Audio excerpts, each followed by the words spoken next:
सुदर्शन के media conclave में आप सभी का स्वागत है, जहां शोर नहीं सार होता है और लगातार 11 वर्षों से प्रति वर्ष सुदर्शन के कॉन्क्लेव में आने वाले भारत के हाईवे मैन नितिन गडकरी जी का भी स्वागत है।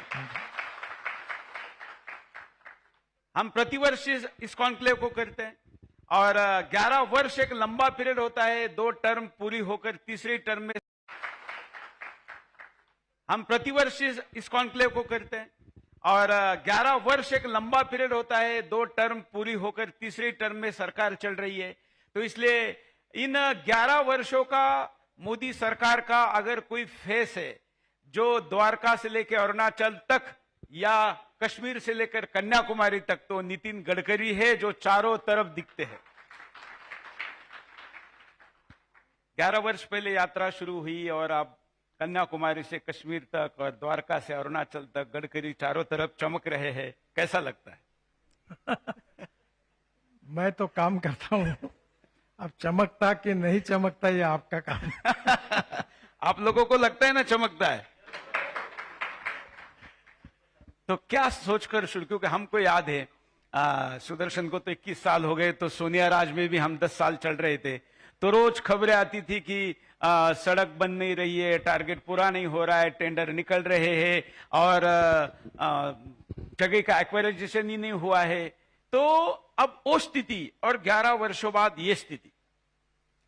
देखिए 2014 में जब हमारी सरकार आई तो करीब 406 NHI के प्रोजेक्ट जिसकी कीमत 3,85,000 करोड़ थी वो बंद पड़े थे।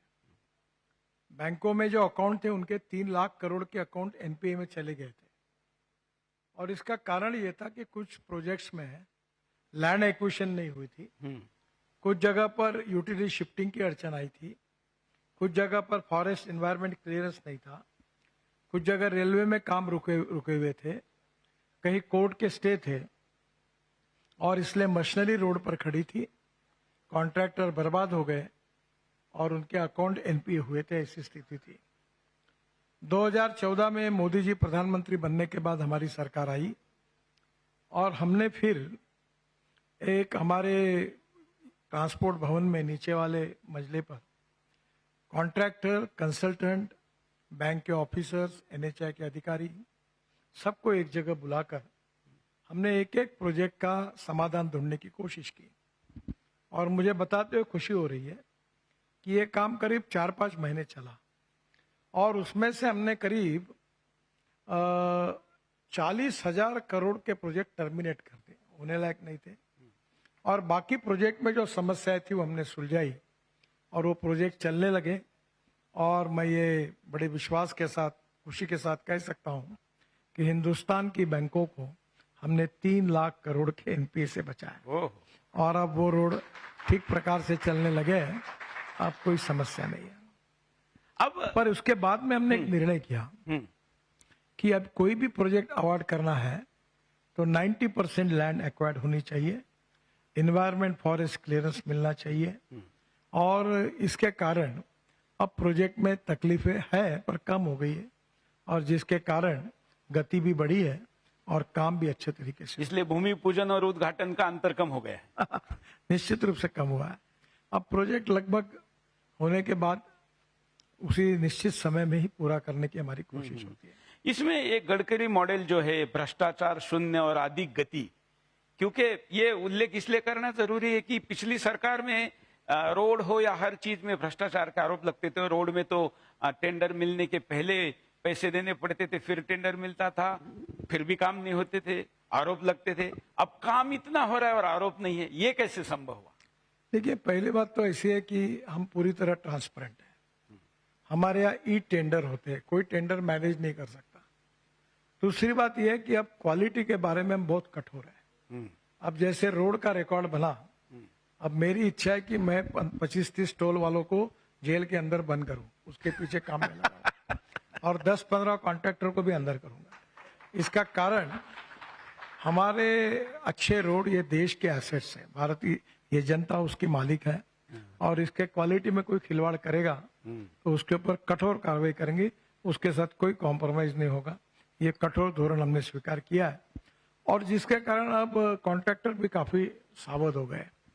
दूसरी बात, हम नई नई टेक्नोलॉजी को ले रहे हैं। अभी प्री कास्ट टेक्नोलॉजी को हम मैंडेटरी कर रहे हैं कि अब रोड में मैक्सिमम प्री कास्ट का काम होगा। हमने इको फ्रेंडली भी काम किया है।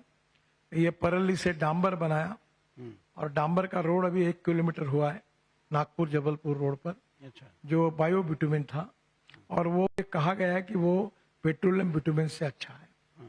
हमने बाम्बू का क्रैश बैरियर बनाया है। तो अनेक नए नए प्रकार की टेक्नोलॉजी का उपयोग हम कर रहे हैं, इसमें इको फ्रेंडली टेक्नोलॉजी हो, ये भी हमारा प्रयास है। तो इसका ड्यूरेबिलिटी बढ़ेगा? नहीं, बाम्बू का ऐसा है कि हमारे देश में करीब 95 लाख टन बिटुमिन लगता है। उसमें से इंडियन रिफाइनरीज की क्षमता 45 लाख टन है और फिर 50 लाख टन इंपोर्ट होता है। हमने ये निर्णय किया है कि जो रबर के टायर है, यूज टायर, उसकी पाउडर, ये बाम्बू का क्रैश बैरियर है, वही। तो ये इको फ्रेंडली है। तो अब हम लोग वो यूज रबर की टायर 15% और 7% प्लास्टिक, और ये जो परली है इससे पंजाब में, हरियाणा में, वेस्टर्न यूपी में काफी प्रोजेक्ट आ रहे हैं जिसमें सीएनजी तैयार करते हैं।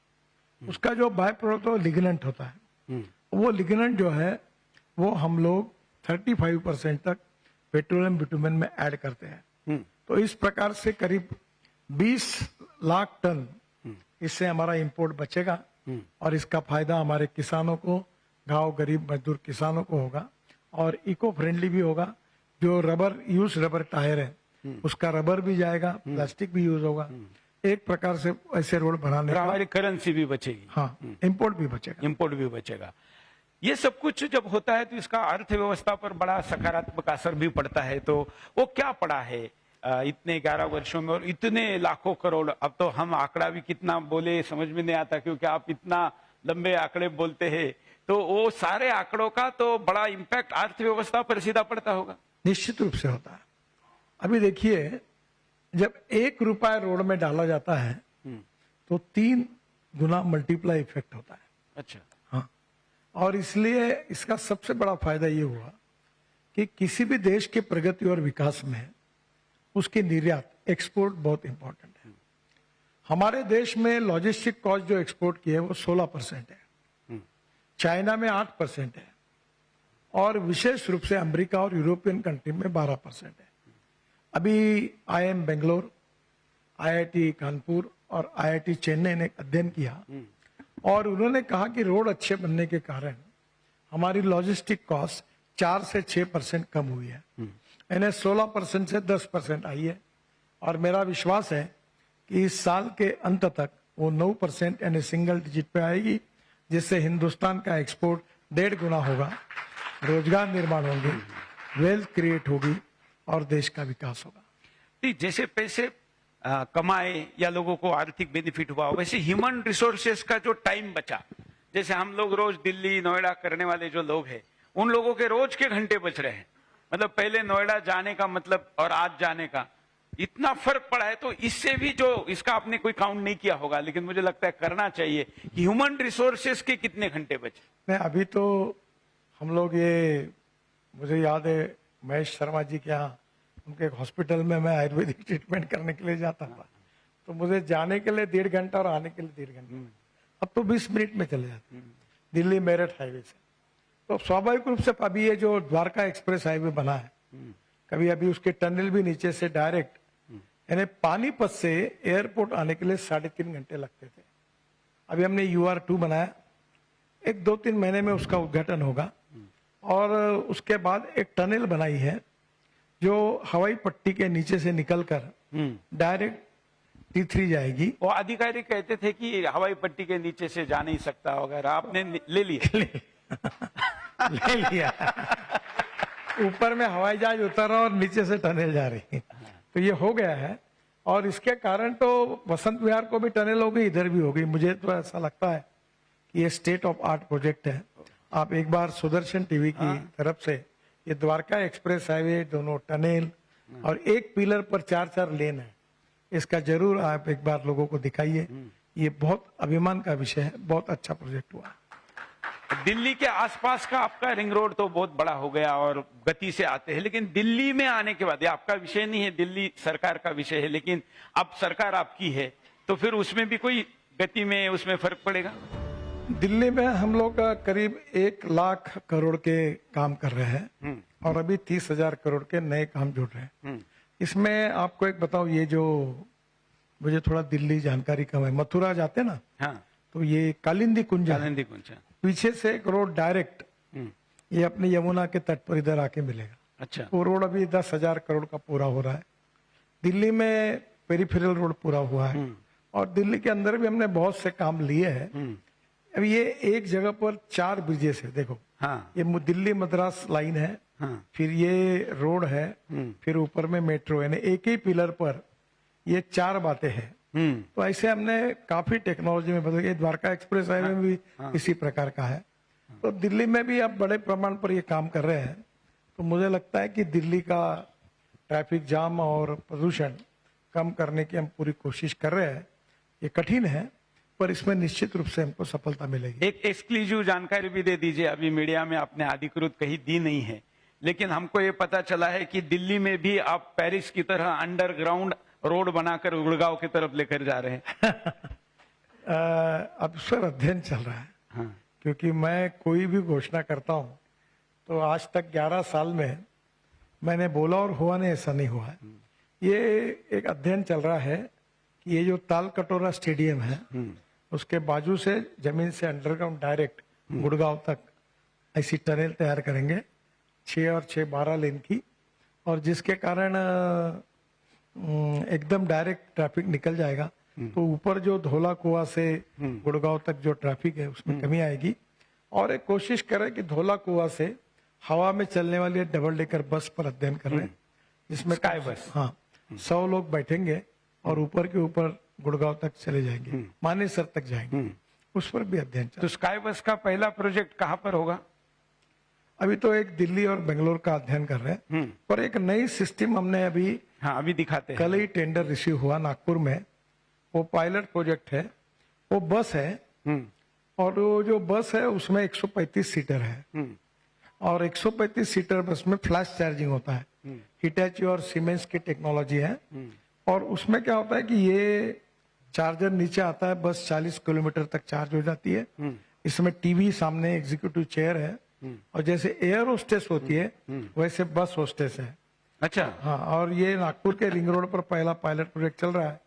इसमें हमारी कोशिश है कि इसका किराया डीजल बस की तुलना में 30% कम होगा। ओह, और ये जब यशस्वी होगा तो दिल्ली से जयपुर, दिल्ली से देहरादून, दिल्ली से अमृतसर, मुंबई से नासिक, पुणे, चेन्नई से बेंगलोर, इस प्रकार का ये मास रैपिड ट्रांसपोर्ट अगर शुरू हो जाएगा तो ये मेट्रो का पर्याय है।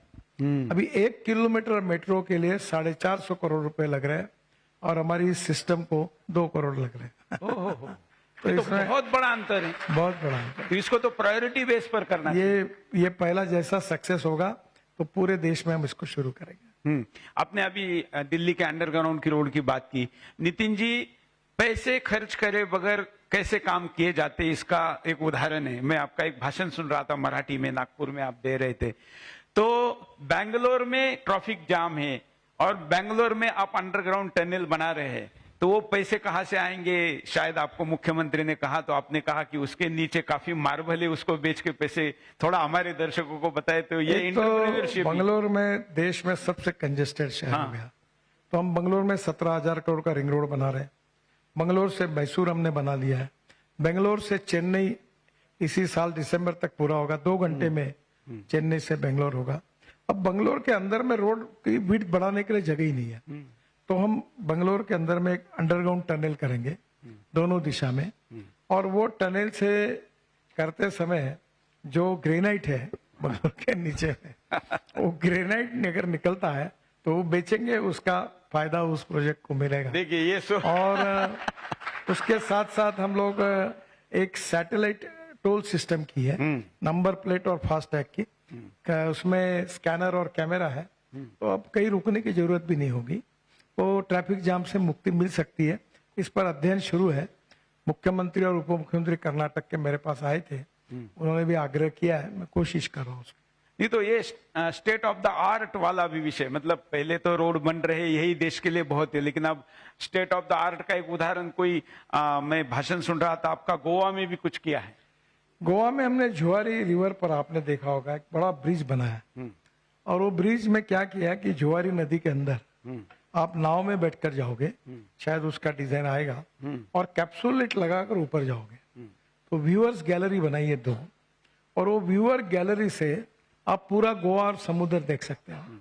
वहाँ मैंने मुख्यमंत्री को जी को काम दिया है वो, तो मैंने उनको कहा कि इसके ऊपर गोवा का इतिहास ये भी एक आप तैयार करिए, एक रेस्टोरेंट भी रखिए, तो ये बहुत ही हर लोग जाएंगे वहाँ, नीचे में कार पार्किंग है, रेस्टोरेंट्स है, गोवा का फूड है, उससे रोजगार भी निर्माण होगा, और लोगों के लिए जैसे ये अपना पेरिस का एफिल टावर है, वैसे उसी प्रकार से ये भी बन जाएगा।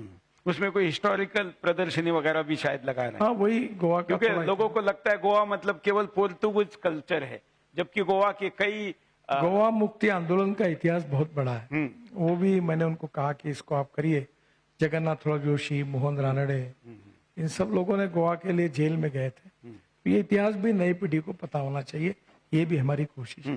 अब जैसे रोड अर्थव्यवस्था पर असर पड़ता है, तो रोजगार का प्रत्यक्ष क्या पड़ता है? लोगों को लगता है कि रोड तो बन रहे, तो ये उद्योगपतियों को, कंपनियों को उसका प्रॉफिट हो रहा है, लेकिन रोजगार भी तो मिलता है। वो कैसा? आपको सबसे अच्छी बात बताता हूँ, हमने 22,000 करोड़ में बौद्ध सर्किट बनाया, जिसमें जहां भगवान गौतम बुद्ध का जन्म हुआ, जहां उनको ज्ञान प्राप्त हुआ, ये गोवा का है। देखिए, अच्छा, हाँ, ये गोवा वाला है। ये देख के मैं आपको बताऊंगा। हाँ, हाँ, इस पे लिफ्ट से ऊपर जाएंगे। हाँ, ऊपर में व्यूअर गैलरी बनेगी। नहीं, ये दूसरा है। अच्छा अच्छा, ये नागपुर के पास अंबोरा का है। ये लिफ्ट जा रही ऊपर।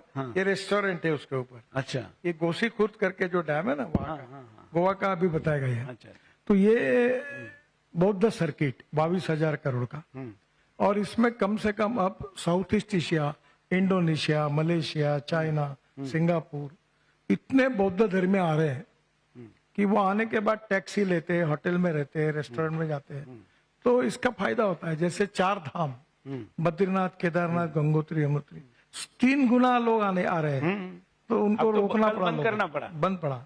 इसी प्रकार से पूरे देश में हर जगह पर